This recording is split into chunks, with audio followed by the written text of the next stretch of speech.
अपनी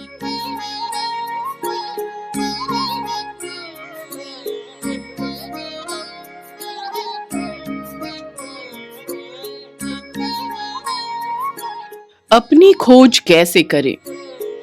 जीवन पर्यंत हम कुछ न कुछ खोजते ही रहते हैं। यह खोज वैसे ही प्रसुप्त है जैसे बीज में अंकुर छिपा होता है।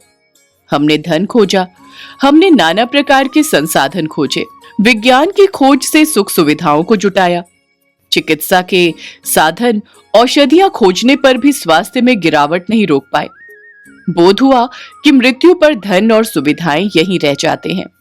सारा जीवन विभिन्न प्रकार की खोज में बिता देने के बाद अंत में अनुभव हुआ कि जो कुछ भी खोजा है वह सब सारहीन है।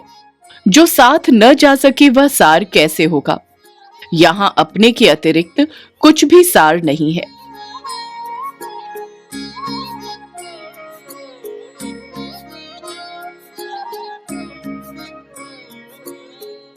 केवल अपनी खोज ही से जीवन सार्थक हो सकता है। अपनी खोज ही मौलिक खोज है। जिसे खोजना है और पाना है वह हमारे भीतर है। जैसे हम अपनी खोज प्रारंभ करेंगे वैसे ही हमें लगेगा कि जानने के विषय में तो बहुत बचते हैं, किंतु जानने का कारण शेष नहीं रहता। स्वयं को जानना अनिवार्यता है, क्योंकि जो हम हैं वही संसार है। इतनी महत्वपूर्ण होते हुए भी अपनी खोज को हम टालते क्यों हैं? शायद हम खुद को भूलना चाहते हैं। हम भूल जाते हैं कि अपने को भूल जाना अक्षम्य एवं गंभीर है। हमारी इस विस्मृति का कारण सिर्फ एक ही है कि हमारा ध्यान दूसरी चीजों को याद करने में लग जाना। जहां मस्तिष्क के स्मृति पटल पर हजारों चीजें अंकित हो, वहां स्वयं को याद करने की जगह ही नहीं बचती।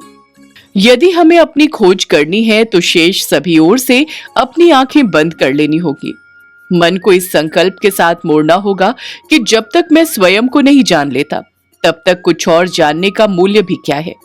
मनुष्यों का कहना है कि जो अपने से ही दूर निकल जाता है और स्वयं से ही अजनबी हो जाता है, उसके जीवन में सदा अंधकार बना रहता है।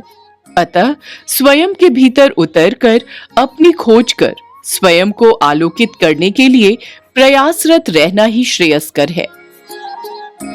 हमारा ये वीडियो अगर आपको पसंद आया हो तो हमें लाइक, शेयर और सब्सक्राइब जरूर करें।